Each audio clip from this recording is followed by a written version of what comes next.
Hello అండి, అందరికీ నమస్తే. ఈరోజు ఎంతో ఆరోగ్య ప్రయోజనాలు ఉన్నటువంటి నువ్వుల పొడితో నువ్వుల అన్నం అనేది ఏ విధంగా చేసుకోవాలో వీడియోకి వెళ్ళి చూసేద్దాం.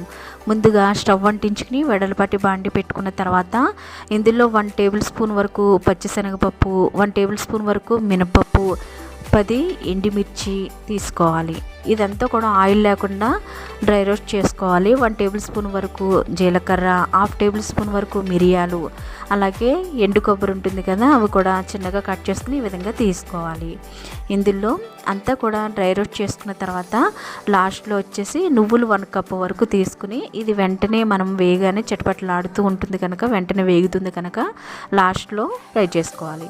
ఇప్పుడు ఇందులో సాల్ట్ సరిపడినంత చింతపండు, కొద్దిగా అలాగే ఇంగువ కూడా వేసుకుని బాగా చల్లారిన తర్వాత మిక్సీ జార్ తీసుకుని ఇదంతా కూడా ఫోర్స్గా కాకుండా ఒక 2 ట్రిప్లకే మనకి పొడిలో వచ్చే విధంగా ఇలా పౌడర్ చేసేసుకోవాలి. ఇప్పుడు రైస్ అనేది ఏ విధంగా చేసుకోవాలన్నది చూద్దాం. ముందుగా స్టవ్ అంటించుకుని వెడల్పాటి బాండి పెట్టుకున్న తర్వాత 2 టేబుల్ స్పూన్ వరకు ఆయిల్ హీట్ అవ్విన తర్వాత పోపు దినుసులన్నీ కూడా వేసుకోవాలి.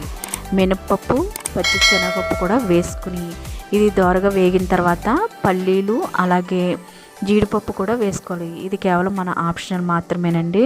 ఇందులో ఆవాలు కూడా వేసుకోవాలి, కరివేపాకు.